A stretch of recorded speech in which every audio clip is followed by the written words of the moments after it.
കണ്ണൂർ പയ്യന്നൂരിൽ പോലീസിന് നേരെ ബോംബെറിഞ്ഞ കേസിൽ പ്രതികൾക്ക് 20 വർഷം തടവും 2 ലക്ഷം രൂപ പിഴയും. CPIM പ്രവർത്തകരായ TCV നന്ദകുമാർ, VK നിഷാദ് എന്നിവരെയാണ് കോടതി ശിക്ഷിച്ചത്. നിഷാദ് പയ്യന്നൂർ നഗരസഭ വെള്ളൂർ മൊട്ടമ്മൽ വാർഡിലെ LDF സ്ഥാനാർത്ഥിയാണ്. 2012-ൽ അന്നത്തെ CPM ജില്ലാ സെക്രട്ടറിയായിരുന്ന P ജയരാജനെ അരിയിൽ ഷുക്കൂർ വധക്കേസിൽ പോലീസ് അറസ്റ്റ് ചെയ്തിരുന്നു. ഇതിൽ പ്രതിഷേധിച്ച് നടന്ന പോലീസ് വാഹനത്തിന് സ്റ്റീൽ ബോംബെറിഞ്ഞ കേസിലാണ് ഇരുവരെയും പോലീസ് പിടികൂടിയത്. സംഭവത്തിൽ ഇരുവരും കുറ്റക്കാരാണെന്ന് കോടതി കണ്ടെത്തിയിരിക്കുന്നു. കണ്ണൂർ പയ്യന്നൂരിൽ പോലീസ് വാഹനത്തിന് നേരെ ബോംബെറിഞ്ഞ കേസിലാണ് പ്രതികൾക്ക് 20 വർഷം തടവും 2 ലക്ഷം രൂപ പിഴയും ശിക്ഷ വിധിച്ചിരിക്കുന്നത്.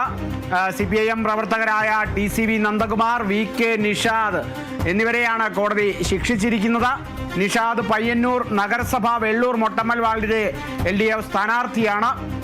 2012-ൽ അന്നത്തെ CPIM ജില്ലാ സെക്രട്ടറിയായിരുന്ന P ജയരാജനെ അരിയിൽ ഷുക്കൂർ വധക്കേസിൽ പോലീസ് അറസ്റ്റ് ചെയ്തതിനെ തുടർന്നുണ്ടായ പ്രതിഷേധത്തിൽ നടന്ന സംഭവമാണ്. പോലീസ് വാഹനത്തിന് നേരെ സ്റ്റീൽ ബോംബെറിഞ്ഞ കേസിലാണ് ഇരുവരെയും പോലീസ് പിടികൂടിയത്.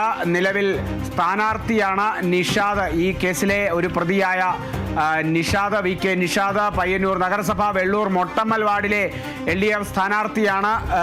ഈ സ്ഥാനാർത്ഥിത്വത്തെ സംബന്ധിച്ച് ആശങ്കകളൊന്നും അതിൽ വരുന്നില്ലെങ്കിലും ഈ സ്ഥാനാർത്ഥി നിഷാദ് ആ വാർഡിൽ ജയിച്ചാൽ ആ സ്ഥാനം രാജിവെക്കേണ്ടി വരുമെന്നുള്ളതാണ് നിയമം. നിലവിലെ സാഹചര്യത്തിൽ മത്സരിക്കുന്നതിൽ നിയമപ്രശ്നങ്ങളൊന്നുമില്ല എന്നുള്ളതാണ് മനസ്സിലാക്കാൻ സാധിക്കുന്നത്. എന്നാൽ ഈ സ്ഥാനാർത്ഥി VK നിഷാദ് തെരഞ്ഞെടുപ്പിൽ ജയിച്ചാൽ സ്ഥാനാർത്ഥിത്വം അല്ലെങ്കിൽ ആ സ്ഥാനം രാജിവെക്കേണ്ടി വരും എന്നുള്ളതാണ് നിയമവശം.